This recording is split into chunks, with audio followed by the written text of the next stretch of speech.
मानव जीवन बहुत मुश्किल से मिलता है। पीछे अनेकों अनेकों अनेकों जन्मों में हमने भावना भाई होगी, परिणाम बनाए हुए कि हमको मानव जीवन मिल जाए। चलो, उस भावना का फल मिला, मानव जीवन मिला। अब मानव जीवन में आने के बाद हमें क्या करना चाहिए, ये ध्यान रखना परम आवश्यक है। अगर इसका ध्यान नहीं रहा तो उसको मानव को मानव नहीं कहा, मनुष्य रूपेण मृगाचरन्ति ऐसा लिख दिया। मनुष्य के रूप में पशु जमीन पर चल रहे हैं, फैल रहे हैं, विचरण कर रहे हैं। मनुष्य को पशु कह दिया, क्यों? उसके जीवन में आचरण नहीं, चारित्र नहीं, संयम नहीं और कसायों की भरमार है। जीवन में क्रोध भरा हुआ है, मान भरा हुआ है, मायाचारी भरी हुई है, लोभ भरा हुआ है। सबसे ज्यादा दिखाई देता है तो वर्तमान में ईर्ष्या, जिसको कहते जलेसी। ईर्ष्या जो है वो प्रत्येक छोटे से लगा करके बड़े तक उसके जीवन में ईर्ष्या भर गई। हर एक व्यक्ति दूसरे को देख करके जलता है और ये मन में बनाता है कि इसको इतना क्यों, इसको इतना क्यों, इसको इतना क्यों, मेरे को क्यों नहीं। हमारे जैन धर्म में देवों के 4 भेद बताए, भवनवासी, व्यंतर, ज्योतिषुर, कल्पवासी। असंख्यात देव हैं, देवियां हैं। उनको सब प्रकार की भोग सामग्री सब उपलब्ध है, किसी बात की कोई कमी नहीं है, तो भी वो दुखी है। तो शिष्य ने प्रश्न किया, इतनी सारी सुखद सामग्री रहने के बाद वो दुखी किस कारण?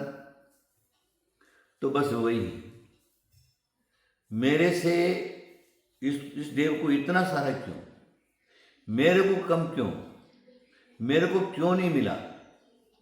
वो अंदर से उसको देख करके ईर्ष्या करता रहता है, इसलिए आचार्य उनका दुखी है। तो देव पर्याय में सारे प्रकार की सुख सामग्री उपलब्ध होने के बाद भी दुखी है। तो मानव जीवन में तो हर एक व्यक्ति सुखी होने के लिए भाग रहा है।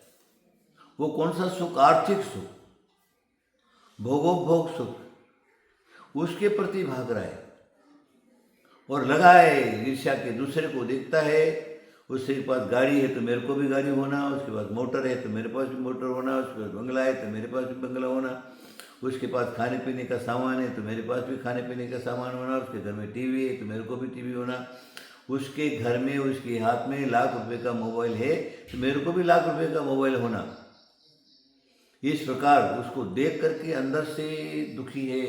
उसको प्राप्त करने के लिए रात दिन प्रयत्न करता है, रात दिन पुरुषार्थ कर रहा है और उसके कारण, ईर्ष्या के कारण अधर्म भी कर बैठता है, पाप भी कर बैठता है और जो चीज़ मिलने वाली वो तो नहीं मिलती और जो है वो भी हाथ से चला जाता है।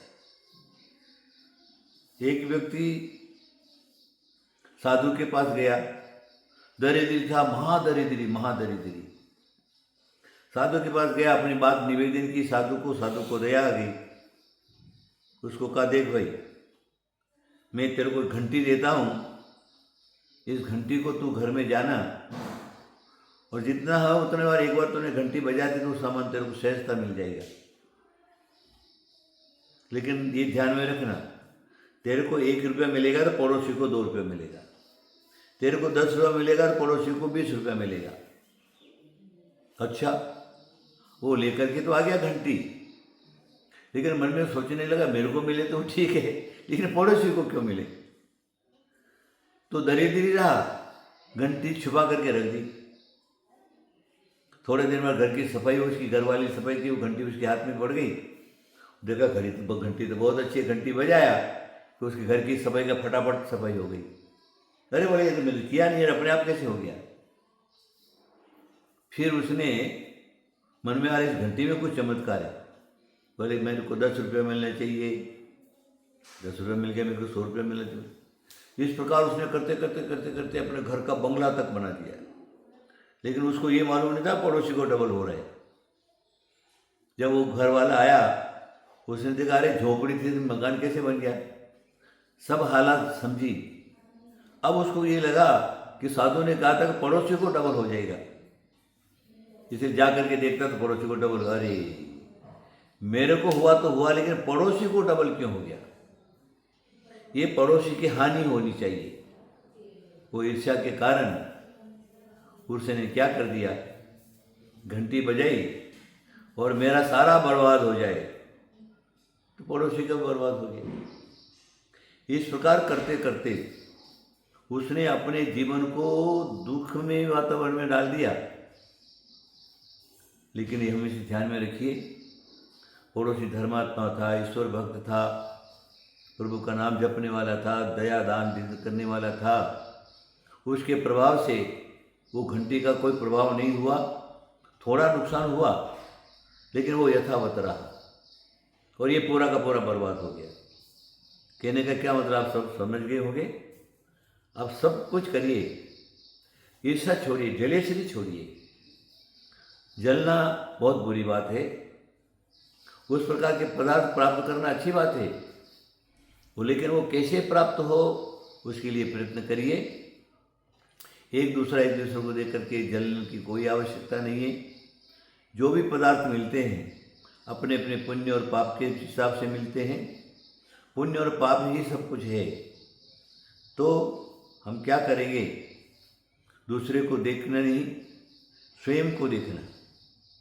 दूसरे को देख करके जलना नहीं, स्वयं उस मार्ग पर चलना, तो आपका सही मार्ग हो जाएगा। दूसरे को देख करके जलना बंद करिए, ईर्ष्या बंद करिए। ईर्ष्या जो है वो दुख का कारण है। जितने भी राज रजवाड़े सब नष्ट हुए, ईर्ष्या के कारण ही सारे के सारे नष्ट हुए। और जो धर्मात्मा धर्म बुद्धि वाले हैं वो कभी भी ईर्ष्या नहीं करते। मंत्र अनुष्ठान जाप्य प्रभु भक्ति वो करते हैं, उसके प्रभाव से उनके घर में कब सब सुखद सामग्री ही सब प्राप्त होती है। वो दूसरे को देख करके जलते नहीं। इसलिए आप भी दूसरे को देख करके ईर्ष्या मत करिए।